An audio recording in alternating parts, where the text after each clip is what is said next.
किशनगंज गांव में इन दिनों बस एक ही चर्चा बनी हुई है कि किशनगंज के सभी अमीर लोगों के घरों और दुकानों पर चोरियां हो रही हैं। किशनगंज का इंस्पेक्टर रघु इसी तफ्तीश में लगा हुआ है, लेकिन चोर एक नंबर का शातिर है जो चोरी के बाद कोई सबूत नहीं छोड़ता और न ही किसी के हाथ आता। इंस्पेक्टर, आज 3 दिन हो चुके हैं मेरी दुकान को चोरी हुए। तुम लोग अभी तक चोर का पता नहीं लगा पाए। आखिरकार कर क्या रहे हो तुम लोग? धनीराम जी, संयम रखिए। पुलिस अपना काम कर रही है। जल्दी ही अपराधी हमारी गिरफ्त में होंगे। अब आप जा सकते हैं। धनीराम गुस्से में थाने से निकलकर जाता है। क्या साहब जी, सब आकर आपकी पूंगी बजा जाते। आप कुछ करिए उस मोनू चोर का। अब तो बात आपकी इज्जत पे। मोनू मोनू मोनू, इस नाम ने मेरा जीना हराम कर रखा है। इसको छोड़ूंगा नहीं मैं। ये मोनू तो पकड़ में ही नहीं आता। किसी दिन पकड़ में आ जाए तो बस उसकी सारी बोलती बंद करवा दूंगा। ऐसे डंडे पड़ेंगे कि हमेशा के लिए चोरी करना भूल जाएगा।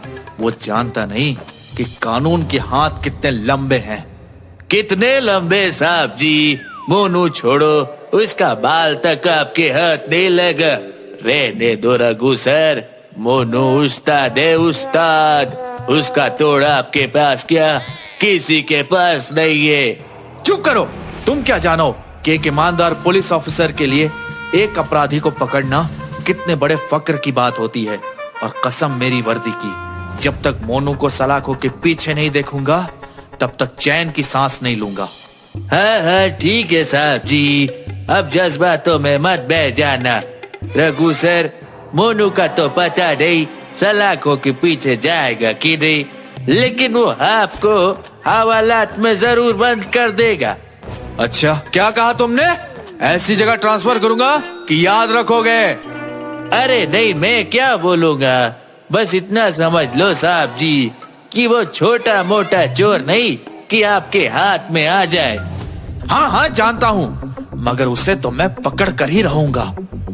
मोनू चाहे छोटी चोरी करे या बड़ी चोरी करे, लेकिन चोरी इतनी सफाई से करता था कि चाहे कितना भी कोई जोर लगा ले, उसे पकड़ ही नहीं पाता था। मोनू का एक साथी था जिसका नाम बटुक था। बटुक शुरू से मोनू का साथ देते आ रहा था। कई जगहों पर दोनों साथ मिलकर चोरी करते और धन को आपस में बांट लेते। मोनू भाई, अपन को तो घर वालों ने ही 9-2-11 कर दिया था। यही बोले कि तेरे जैसा औलाद से अच्छा हमें औलाद ही ना हो। लेकिन भाई, कभी कभी बहुत याद आती है घर की। चल छोटे, दिल छोटा ना कर। अपन तो बचपन में ही घर से कल्टी मार लिया था। तो भाई, तुझे घर की याद नहीं आती?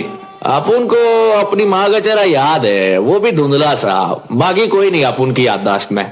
चल छोड़ ये सब। आज रात चोरी करने जाना है ना? हाँ, आज तो बहुत कीमती माल चुराना है यार, मगर एकदम सावधानी से जाना होगा। अरे भाई, जो भी हो, हम दोनों किसी से डरते हैं क्या? देखना सब सही हो जाएगा। आधी रात में मोनू और बटुक दोनों ही मुंह पर काला कपड़ा बांधकर निकल पड़ते हैं। अरे भाई, यहाँ तो पहले से कोई बैठा है।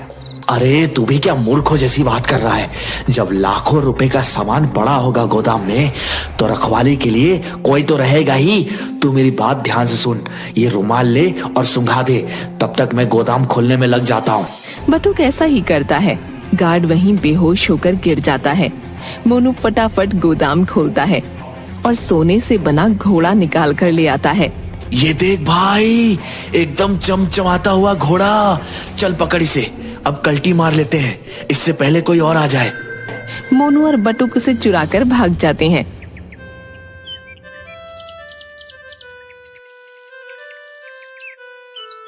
साहब, साहब, मैं तो लूट गया, मैं तो बर्बाद हो गया साहब। इतना कीमती तोहफा चोरी हो गया साहब। अरे थोड़ा शांत होकर पूरी बात बताइए। साहब, मैंने सोने का घोड़ा बनवाया था। वो घोड़ा मुझे एक कॉन्टेस्ट को तोहफे में देना था, क्योंकि एक बहुत बड़ी डील साइन हुई थी। अब मैं क्या बोलूंगा, मैंने पहले ही बता दिया था उन्हें।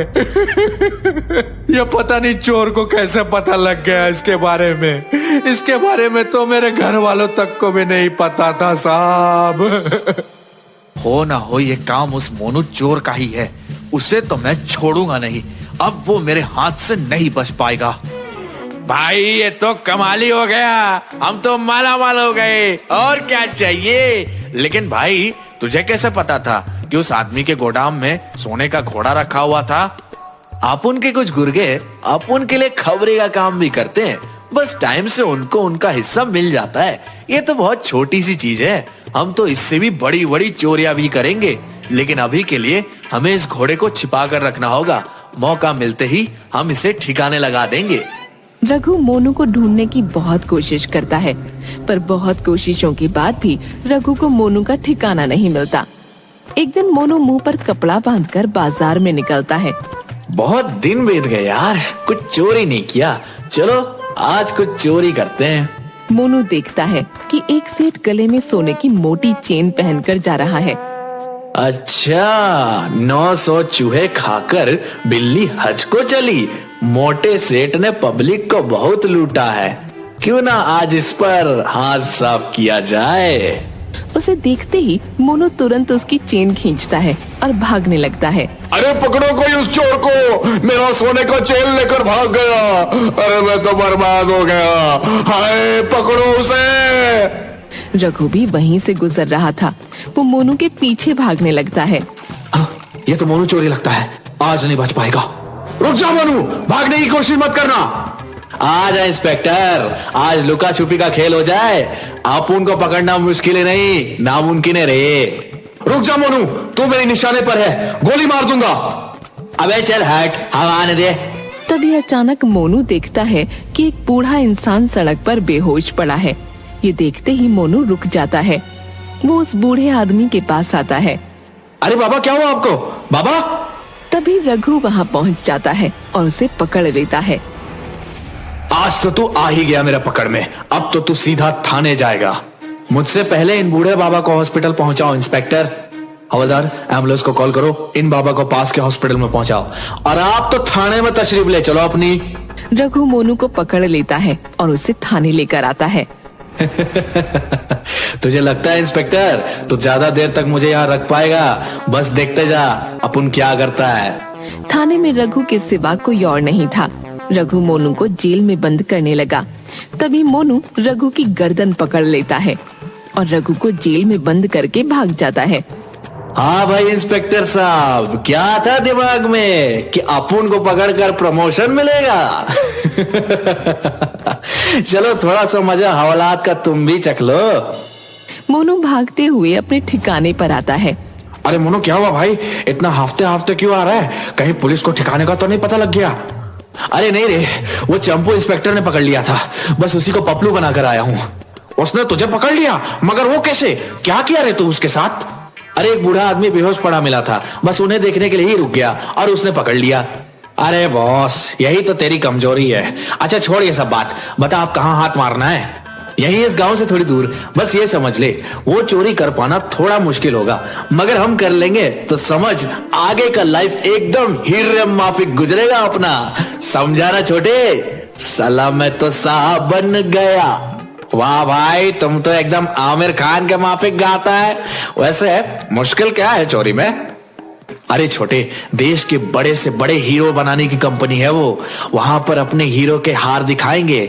बस एक हाथ लग गया ना तो सब सेटल है, समझा ना? कुछ दिनों बाद दोनों अपने अपने चेहरे पर दाढ़ी लगाकर सूट पहनकर वहाँ पहुँच जाते हैं। बटुक, हमें ऐसे दिखाना है जैसे हम भी बाकी लोगों की तरह यहाँ सब देखने ही आए हैं। तभी दोनों की नजर रघु पर पड़ती है। अरे देख बटुक देख, ये इंस्पेक्टर तो यहाँ भी आया हुआ है। इसने ही मुझे पकड़ा था, मगर इस बार ऐसा कुछ नहीं हो पाएगा। हाँ भाई, यहाँ तो बहुत अच्छा इंतजाम किया है इन लोगों ने। दोनों बड़ी ही शांति से अंदर जाते हैं और मौका ढूंढने लगते हैं जिससे कि वो कुछ चोरी कर पाएं। बटुक, ये तो बहुत बड़ा है, मैं उधर जाके देखता हूँ वहाँ क्या है। मोनू को एक कोने में एक हार दिखता है। अभी वहाँ कोई भी नहीं था। यही सही मौका है, यहाँ कोई नहीं है।